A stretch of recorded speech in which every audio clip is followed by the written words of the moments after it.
Right Aghori arrest తో ఇప్పుడు శ్రీవర్షిని ఎక్కడ అనే ఉత్కంఠ నెలకొంది.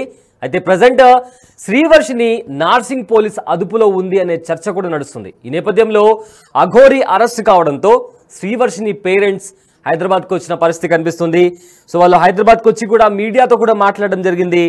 అఘోరి అరెస్ట్ కావడం మాకెంతో సంతోషంగా ఉంది అండ్ అఘోరిని అరెస్ట్ చేయడం కాదు ఉరిశిక్ష వేయాలి అని చెప్పి కూడా అఘోరి తల్లి మీడియాతో మాట్లాడిన పరిస్థితి కనిపిస్తుంది. అదేవిధంగా అఘోరి వల్ల మేము ఇప్పటికే చాలా బాధపడ్డాము, పోలీసులు కూడా మా బాధను చూశారు, ఇవాటి వరకు కూడా మేము అసలు వర్షినితో మాట్లాడలేదు, మా బాధ పోలీసులు కూడా చూడలేకపోయారు అని కూడా వర్షిని తల్లి ఆవేదన వ్యక్తపరిచింది. ఇదే విధంగా వర్షిని మాతో మాట్లాడేందుకు కూడా ఇంతవరకు ఇష్టపడలేదు, సనాతన ధర్మ పేరుతో ఆ ముసుగులో అఘోరి ఇదంతా చేసింది, ఎన్నో మోసాలకు పాల్పడింది, మమ్మల్ని కూడా మోసం చేసింది అని కూడా శ్రీవర్షిని తల్లి మీడియా ముఖంగా చెప్పడం జరిగింది.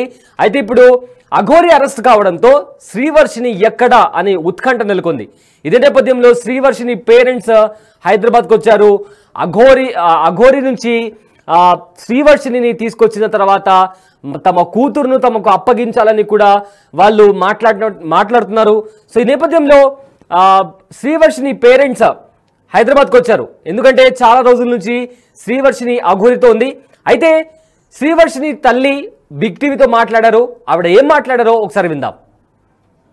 అమ్మ, వర్షిని అంటే ఫైనల్ గా శ్రీనివాస్ అయితే అరెస్ట్ చేస్తున్నారు. సో వర్షినితో మాట్లాడారా అండ్ ఈ అరెస్ట్ ని మీరు ఏ విధంగా చూస్తారు?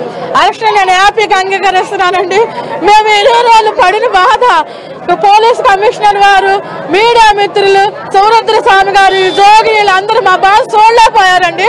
నా పిల్లల్ని సేఫ్ గా తీసుకురావాలని అందరూ మాకు రక్షణగా నిలిచినందుకు అందరికీ మా హృదయపూర్వక ధన్యవాదాలండి. వర్షినితో ఏమైనా ఫోన్ లో మాట్లాడడం కానీ పోలీసులు మీ చేత మాట్లాడించడం కానీ ఏమైనా చేశారమ్మా ఈ గ్యాప్ లో?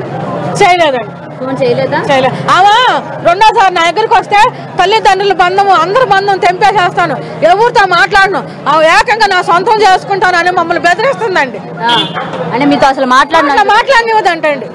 ఎవరు? శ్రీనివాస్ అన్నాడా? శ్రీనివాస్ అన్నాడండి. శ్రీనివాస్ జైల్లో ఉన్నాడు కదా, వాడికి ఇంకా ఉరిశిక్ష పడాలండి. నా కూతురే కాకుండా ఇంకా చాలా మంది ఆ రాధిక నామ్యాంగ చూసా నాకు మొఖం చాలా వేసిందండి. ఆ పిల్లని ఇంకా 4-5 ఉండాలంటే ఇలాంటి ఆడవాళ్ళు మోసపోకుండా ఈ సమాజానికి పట్టిన చీడ పురుగుని ఎన్కౌంటర్ చేసి చంపాలని నేను అనుకుంటున్నాను. కానీ ఇక్కడ ఒకటమ్మా, స్టార్టింగ్ నుంచి కూడా తప్పు మీదే అంటున్నారు. ఎందుకంటే వాడిని ఎవరైనా మనిషిని చూస్తేనే భయంకరంగా ఉన్నాడు, దూరం నుంచి దగ్గరికి వెళ్ళడానికి కూడా ఇష్టపడలేదు. అలాంటి వ్యక్తిని ఇంటికి తీసుకొచ్చి పెట్టుకున్నారు కాబట్టి ఇవాళ మీరు ఇలాంటి లెసన్ నుంచి ఏం నేర్చుకున్నారు? ఇలాంటి వాళ్ళని ఇంటికి తీసుకురావడం ముందు మీదే తప్పంటారు. మాతాంగి అని ఒక మాతాంగి వేషంలో వచ్చిందండి. నరరూపు రాక్షసుడు అని మేము అనుకోలేదండి. మాతాంగి అని మేము పూజ చేయడం జరిగిందండి. సనాతన ముసుగులో మమ్మల్ని మోసం చేసిన దొంగ అఘోరిని ఉరిశిక్ష పడాలని నేను కోరుకుంటాను. అటు దొంగ అఘోరండి, అది మాతాంగి వేషంలో వచ్చాడండి. మేము పూజలు చేసి ఆడపిల్లని ఏం చేసేద్దాం అనుకున్నాం కానీ దరిద్రుడు అంత పిచ్చుండేవాడు డైరెక్టర్ గా వాళ్ళ అమ్మాయిలు చెప్పి పెళ్లి చేసుకోవాలండి. ఇట్లా ఆడవాళ్ళని మోసం చేయటం ఏంటండి? ఆడపిల్లల్ని 23 సంవత్సరాలు పెంచుకున్న పిల్లని ఇట్లా తీసుకెళ్లిపోయి తల్లిదండ్రుల సంబంధం లేకుండా చేసి ఎక్కడెక్కడో పెట్టి ఏమేమో చేపిస్తే మా బాధ ఎంతగా ఉండిద్దండి. మీరు చెప్పండి అండి. అది అయితే ఆ పిల్లని తీసుకెళ్ళడానికి మీకు 3 కోట్లు ఇచ్చారు, అందుకే మీ అంగీకారంతో తీసుకుపోయాడు అనేది అంటూ ఉన్నారు. మాకు ఎటువంటి రూపాయలు లేదు, ప్రూఫ్స్ ఉంటే చూపిమనండి. మేము ఎటువంటి రూపాయలు మేము ఎరగమండి. ఆమెకే మేము 48,000 అప్పు ఎదురు పెట్టామండి. మరి మీరు కాలేజ్ ఫీజు కట్టినప్పుడు ఎందుకని అడగలేదమ్మా? వర్షినికి నువ్వు ఎందుకు కడుతున్నావు, మేము కన్నాం కదా, మేము పోషించుకుంటాం కదా, మేము కట్టుకుంటామని మీరు ఎందుకు ఆ రోజు? నేను అడిగానండి. నాకు డాక్టర్ లక్ష రూపాయలు వచ్చినాయండి. నా 1,00,000 రూపాయలు 30,000 నాకు ఈ సంశయం కాదు, మేము కట్టుకుంటామంటే మీ ఇంట్లో కొన్నాక మీరు ఆతిథ్యం ఇచ్చారు, మీకు గిఫ్ట్ అందండి. చాలా ప్రేమతో ఇస్తుందని మేము అనుకున్నాం అండి. ఈ 30,000 ముసుగులో నా పిల్లల్ని తీసుకెళ్లిపోయి నా పిల్లల్ని బలి చేసుకునేదని నేను అనుకోలేదండి. ఓకే, సో ఇన్ని రోజులు వాళ్ళు యూపీలో ఉన్నారని అయితే తెలుస్తోంది కదా. సో ఇన్ని రోజుల్లోని మీకు ఏమైనా సీక్రెట్ గా వర్షిని ఫోన్ చేయడం కానీ ఇక్కడ పరిస్థితి ఈ విధంగా ఉందని చెప్పడం కానీ ఏది కూడా జరగలేదా? ఏమీ లేదు. అసలు తల్లిదండ్రులు ఊసే లేదండి. అమ్మాయికి కొత్త ఫోన్ కొనిచ్చాడు, అది తెలుసా మీకు? మాకు తెలియదండి. తీసుకుని ఐఫోన్ కొనిచ్చి లాగేసుకున్నాడు. ఫోన్ లేకుండా వచ్చింది పిల్ల, మళ్ళీ ఏమైనా కొనిచ్చాడో నాకు తెలియదు. ఎందుకంటే అందరికి ఒక డౌట్, అక్కడి నుంచి ఇక్కడ వరకు అంత దూరం ఒక ఆడపిల్ల వచ్చిందంటే ఏ ధైర్యంతో వచ్చింది, డబ్బులు ఎక్కడి నుంచి వచ్చాయి? ఏమీ లేదండి. వాడు నేను మంత్రశక్తి చంపేసేస్తాను, మీ ఫ్యామిలీ నాశనం చేస్తానని పిల్లల్ని భయపెట్టాడండి. ఆ విషయాలు చెప్పి నాతో ఏడవటం జరిగిందండి. అమ్మాయిని భయపెట్టాడు. కడుపులో మరుగు మంది ఇచ్చాడు, వశీకరణ చేశాడు, వశపరుచుకున్నాడు. దొంగ ఆగోరి ఇట్లా పిల్లకి డ్రగ్స్ కూడా ఇచ్చాడని మాకు అనుమానం అండి. డ్రగ్స్ ఇచ్చినా ఇట్లా అన్ని మీ ఇంట్లో ఉన్నప్పుడే జరిగినాయా? బయటకు వచ్చిన తర్వాత జరిగాయండి. మా ఇంట్లో ఉన్నప్పుడు ఏమి ఇవ్వలేదు? ఫుడ్ లో కలిపి ఇవ్వడం ఏమి లేదు. వేరు వేరు తినేవాళ్ళు, సపరేట్ తినేవాళ్ళు. పాపకు నా దగ్గర కూర్చొని తినేది. వాడు ఏం తినేవాడు? వాడు చికెన్ బిర్యానీ రప్పించుకునేవాడు. చికెన్ బిర్యానీ తినేవాడు. అప్పుడు కూడా మీకు అనుమానం రాలా?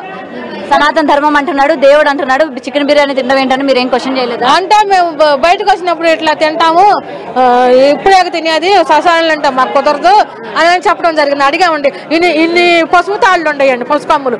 ఏంటి నీ బొంద, నువ్వు అసలు నువ్వు వెళ్ళిపో ముందల, ఈ పసుపు తాళ్ళు ఏంటి ఏంటంటే అవి ఏమైనా ప్రేమ జంటలు వస్తారు, మాత ఆశీర్వదించమని వాళ్ళ కడతాకనని అబద్ధాలు మాటలు చెప్పిందండి. సో మీరు అందరూ అంగీకారంతోనే పెళ్లి జరిగిందని మీ అమ్మాయి చాలా సార్లు చెప్పింది. దానికి చెప్పు తగ్గిద్దని చెప్పండి అండి. మా అమ్మాయికి అది భయపడతాను ఏడ్చింది. మరుగు మందు ప్రభావంలో వశీపరుచుకుని వశీకరణ చేసి నాకు సపోర్ట్ పలుకు, నా అంతటా నేను మేనేజర్, నేను వెళ్తానని కాగితం రాసి రమ్మని ఆడియో కాల్ దొరికిందండి మాకు. అట్లా చెప్పిన పిల్ల మళ్ళా ఇప్పుడు మా మీద చెప్పి మాకు చెప్తామంటే శ్రీనివాస్ గారికి చెప్పు తగ్గిద్ది అని చెప్పండి అండి. వాళ్ళ కుటుంబంతో ఏమైనా మాట్లాడారా? శ్రీనివాస్ కుటుంబ సభ్యులతో మాకు ఎటువంటి కాంటాక్ట్ లేదండి. ఎవరితో మాట్లాడే ఇలా ఈ విధంగా మీ అమ్మాయిని తీసుకుపోయారని కానీ ఏం అడగల క్వశ్చన్స్? మాకు ఎటువంటి అసలు ఊరే మాకు తెలవదండి. ఓకే, సో నెక్స్ట్ ఎట్లా ప్రొసీడ్ అవ్వాలనుకుంటున్నారమ్మా?